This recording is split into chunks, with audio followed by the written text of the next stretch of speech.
CPM শূন্য, আর তুমি এই সরকারে থেকে তুমি এত এত ভোট পেয়ে এসআইআর ঠেকালে না কেন? তুমি এত এত তৃণমূল বলছো তো, তুমি এত এত ভোট পেয়ে এনআরসির সময় কত বড় কথা বলেছিলে। তোমার সব এমপিরা যাদের বাংলার মানুষ বিশ্বাস করে ভোট দিয়ে জেতালো, তারা সিএ এর বিরুদ্ধে পার্লামেন্টে ভোট দিতে যায়নি কেন?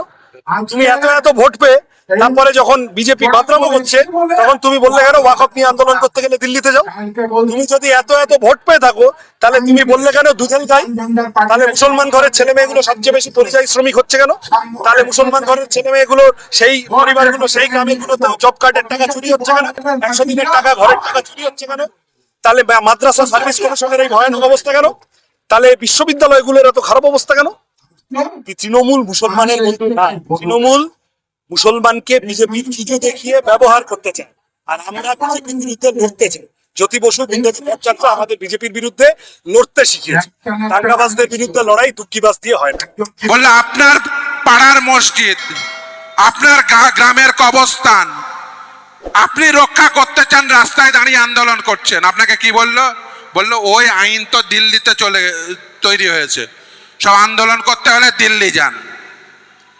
আজকে তুমি তো মশাই ভবানীপুরে দাঁড়িয়েছো, ভোট চাইতে গোটা পশ্চিমবঙ্গে ঘুরে বেড়াচ্ছ কেন? তুমি ভবানীপুরে দেখো, তোমার ভোট তো ভবানীপুরে, তুমি গোটা পশ্চিমবঙ্গে দৌড়ে বেড়াচ্ছ কেন? তুমি জানের জ্বালায় দৌড়ছো, তুমি ক্ষমতা নেবে বলে দৌড়ছো। আমার মসজিদ, আমার কবরস্থান দখল করবে, আমি দিল্লিতে আন্দোলন করব না, পাড়ায় আন্দোলন করব না, কলকাতায় আন্দোলন করব, তুমি ঠিক করে দেবে? আজকে ভোট নিতে হলে বলবেন সেদিন যেমন আমাকে বলেছিলে আমার মসজিদ আমার কবরস্থান রক্ষা করতে দিল্লি যেতে, আজকে ভোট চাইতে এসছো, তুমিও ভোট চাইতে ভবানীপুরে চলে যাও। যে ভোট চাইতে আসবে তৃণমূলের যে নেতা যে এলাকায় দাঁড়িয়েছে তাকে বলে ভোট চাইতে ওই ভবানীপুরে চলে যা। খুব পরিষ্কার কথা, আমার মসজিদ আমার কবরস্থান রক্ষা করার জন্য আমাকে দিল্লি যেতে বলবে, আর ভোটটা তুমি নেবে। এসআইআর করে নাম আমার বাতিল হবে, আর তুমি বলবে আমার জয়লাভ হয়ে গেছে। এই জিনিস চলবে না। অনেক বোকা বানিয়েছো 15 বছর ধরে। আমরা বলছি এই লাল ঝান্ডার পার্টিকে, এই আইএসএফ কে, এই সিপিএম কে ক্ষমতায় আনুন। KG two PG free education. আমরা বলছি যে শুধু ওই 1,500 টাকার বেকার ভাতা না, প্রতিটি বাড়িতে আপনার একজন করে চাকরি পাবে। মাসে অন্ততপক্ষে মাসে 50,000 টাকা আপনার বাড়িতে ঢুকবে। এটা অবাস্তব নয়, এটা সম্ভব ছিল। কেন? দেখুন, বামেরাও এক সময় বেকার ভাতা দিত, তারপরে সেই বেকার ভাতা কেন বন্ধ হয়েছিল? তার কারণ আস্তে আস্তে যুগোপযোগী শিল্প কারখানা তৈরি হতে শুরু করলো। হলদিয়ায় পেট্রোকেমিক্যাল, সেক্টর 5 আইটি হাব, বর্ধমানে হেলথ সিটি, শিলিগুড়িতে আইটি হাব, একটা নতুন শহর তৈরি হলো নিউ টাউন। আজকে আপনাদের হাতে হাতে মোবাইল। আপনাকে আজকে যে দিনে দাঁড়িয়ে আছেন সামনের দিকে দেখতে হবে। সেদিন জ্যোতি বসু, বুদ্ধদেব ভট্টাচার্য, গৌতম দেবেরা বুঝেছিলেন যে আগামী দিনে এই জগৎটা এই পকেটের থাকা এই মোবাইল ফোনের হতে চলেছে। আপনারা এখন যদি কাউকে পেমেন্ট করতে হয় কিসে পেমেন্ট করেন? গুগল পে, ফোন পে, এগুলোকে বলা হয় ফিনটেক কোম্পানি। যদি আজকে বুদ্ধদেব ভট্টাচার্যের সরকার তো থাকতো, কান্তিবাবুরা মিনিস্টার থাকতেন, গৌতম দেবেরা মিনিস্টার থাকতেন, সবাই যদি মিনিস্টার থাকতো, কি হতো? এই যে ফিনটেক কোম্পানির এই সমস্ত অফিসগুলো রাজারহাটে হতো, হাজার হাজার লক্ষ লক্ষ ছেলে চাকরি পেত। এই যে নতুন যুগের কারখানা, নতুন যুগের গাড়ি ইভি সিঙ্গুরে তৈরি হতে পারত।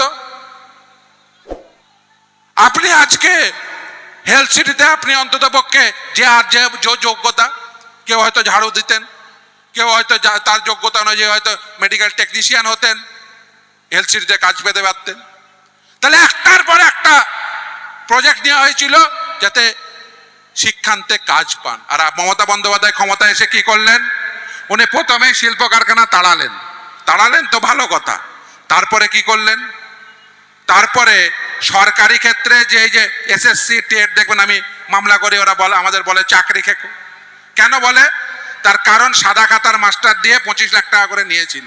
ও তুমি 25 লাখ টাকা করে নিয়ে সাদা খাতার মাস্টার দেবে, বলবে রায়দিঘিতে পড়াতে চলে যা, তুই আমাকে 25 লাখ টাকা দে। আর রায়দিঘির বাড়ি এটি গরিব কৃষক পরিবারের সন্তান, ওই সাদা খাতার মাস্টারকে যে 3 আর 2 5 হয় না 7 হয় জানে না, তার কাছে পড়বে। আর তোমার বাড়ির ছেলেটি সাউথ কলকাতায় একেবারে ঝাঁ চকচকে একটা স্কুলে পড়বে, এ তো চলবে না। রায়দিঘির ছেলেটিও যার কাছে পড়বে, সে তোমার বাড়ির ছেলেটি যে মানের শিক্ষকের কাছে পড়ে, সেই একই মানের শিক্ষকের কাছে পড়বে। এটা এনশিওর করবে, আর লাল ঝান্ডা এটা এনশিওর করবে।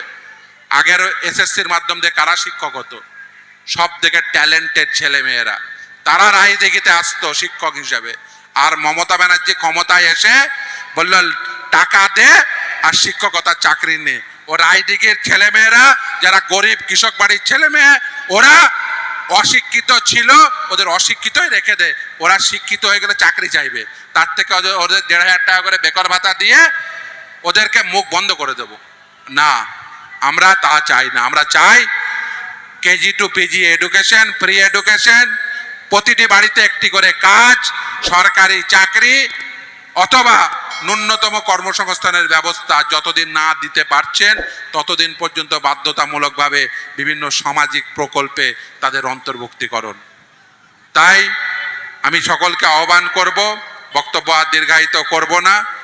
অনেকক্ষণ ধরে বক্তব্য শুনছেন যে এবারের ভোটে নিশ্চিতভাবেই এই তৃণমূল এবং বিজেপি উভয়কেই পরাস্ত করতে সিপিআইএম প্রার্থী এই কেন্দ্রের, এবং পাশের কেন্দ্রে মালেক ভাই রয়েছেন আইএসএফ প্রার্থী, এছাড়াও অন্যান্য যারা সিপিআইএম এবং আইএসএফ এর প্রার্থী রয়েছেন, তাদের বিপুল ভোটে জয়যুক্ত করুন। সকলে ভালো। 4টে বিধানসভা, তার মধ্যে পাথর প্রতিমা আছে, কুলপি আছে, রায়দিঘি আছে এবং কাকদ্বীপ আছে।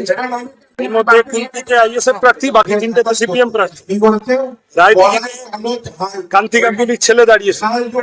আমরা সবার কাছে আবেদন করি, বামপন্থীদেরকে, আইএসএফ কে ভোট দাও, এবং তৃণমূল বিজেপি একই দল, আলাদা আলাদা নাম, শোরুম আলাদা, গোডাউন একই সাথে গরিব লোকের পেটে লাথি মারছে, একই সাথে জব কার্ডের টাকা চুরি করেছে, আটকে দিয়েছে, একই সাথে ঘরের টাকা আটকে দিচ্ছে, একই সাথে জিনিসের দাম বাড়াচ্ছে।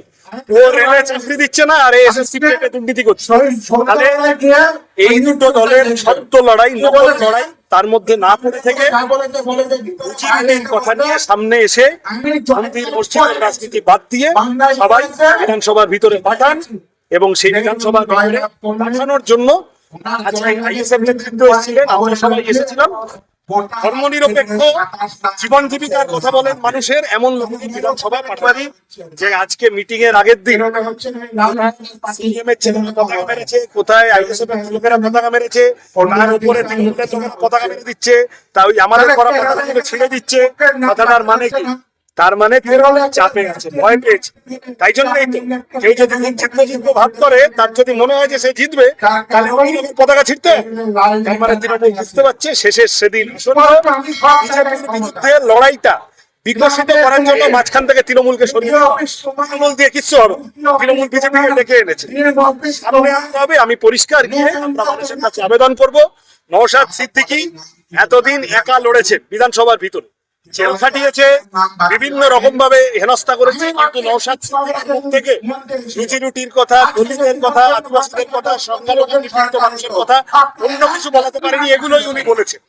কিন্তু একা পাটকাঠি ভেঙে দেওয়া সহ যদি একসাথে দল বেঁধে লোক পাঠানো যায়, তাহলে নওশাদ, তার ডান পাশে রায়দিঘির বিধায়ক সাম্য, তার বাঁ পাশে কাকদ্বীপের বিধায়ক, তার পাশে এর বিধায়ক, বিধায়ক, সবাই মিলে যদি এই লড়াইটা লড়েন বিধানসভার ভিতরে, তাহলে মানুষের জীবন জীবিকার কথাটা আরো শক্তিশালী।